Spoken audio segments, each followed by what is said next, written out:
उन्होंने FIA ने 13 दिन का रिमांड मांगा था।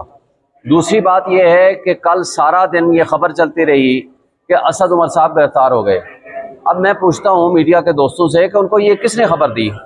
ये इसी तरह की खबर थी जिस तरह परसों सारा दिन चलती रही कि आरिफ अलवी साहब ने आर्मी एक्ट अमेंडमेंट एक्ट और official secret act amendment act 2023 पे साइन कर दिए हैं और उनकी तस्वीर भी चलाते रहे। तो ये मिस इन्फॉर्मेशन शायद इसलिए फैलाई जाती है ताकि वो जो शाह महमूद कुरैशी साहब की गिरफ्तारी के ऊपर जो रद्द अमल आना है या लोगों ने गुफ्तगू करनी है वो दब जाए और नई वाली बात सामने आ जाए।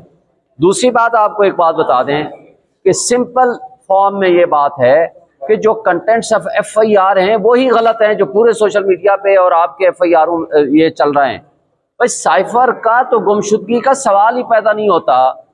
सारा का सारा जो कंटेंट्स ऑफ उनका FIR है वो टोटल ये है कि जी साइफर जो कि एक सीक्रेट डॉक्यूमेंट था वो गुम हो गया। भाई वो तो साइफर डॉक्यूमेंट एक कोडेड फॉर्म में होता है, that is available in the ministry of foreign affairs. आज उसको तस्लीम कर लिया है FIA ने कि हाँ जी वो तो नहीं है। अब आगे जो उसके नोट्स या ब्रीफिंग होती है कॉम्पिटेंट अथॉरिटी ने, जो कि कैबिनेट है, prime minister and the ministers, उन्होंने ऑलरेडी कह दिया कि इसको डिक्लासिफाई कर दें।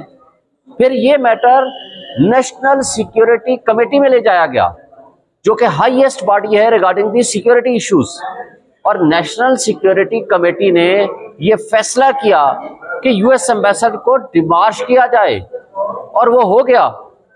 फिर इमरान खान साहब ने जनरल रिटायर्ड तारिक साहब की सरबराही में कमीशन बनाया जो उन्होंने माजरत कर ली।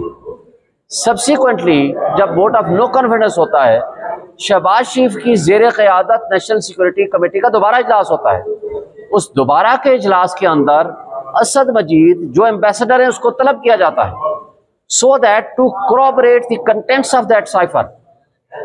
वो आते हैं, वो उसको तस्लीम करते हैं, उसको स्ट्रेंथन करते हैं। वो बताते हैं कि किस तरह एक फॉरेन स्टेट ने मुल्क की सलामती और खुद मुख्तारी पे अटैक किया।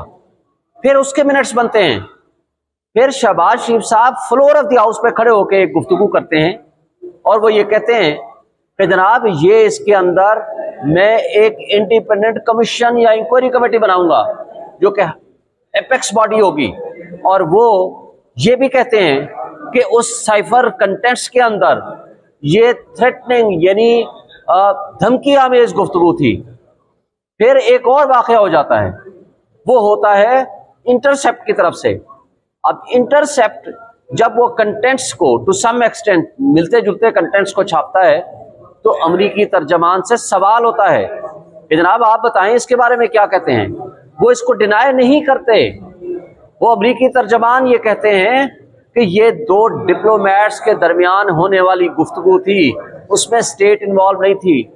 तो फिर मुझे ये बता दें कि जिसकी जिम्मेदारी है प्राइम मिनिस्टर और जिसकी जिम्मेदारी है कैबिनेट जो कॉम्पिटेंट अथॉरिटी है, वो जब कोई फंक्शन परफॉर्म कर रहे हो स्टेट का तो आर्टिकल 248 उनको एग्जेम्पशन देता है कि कोई अदालत और कोई अथॉरिटी उनको नहीं पूछ सकती।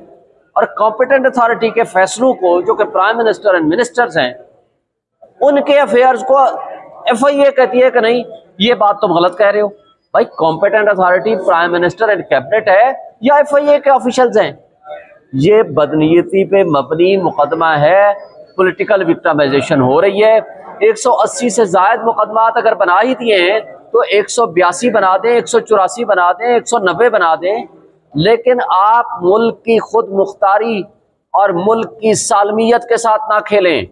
इसका नुकसान पाकिस्तान को भी होगा, हमारे इदारों को भी होगा, क्योंकि एक्सटर्नल थ्रेट हो या इंटरनल थ्रेट हो, ये प्राइम मिनिस्टर और मिनिस्टर्स की जिम्मेदारी है कि वो कौम को आगाह भी करें, उसके लिए तैयारी भी करें। और दैट वाज द रीजन कि ये मैटर 2 दफा नेशनल सिक्योरिटी कमेटी में गया और डिमार्श का हुक्म हुआ।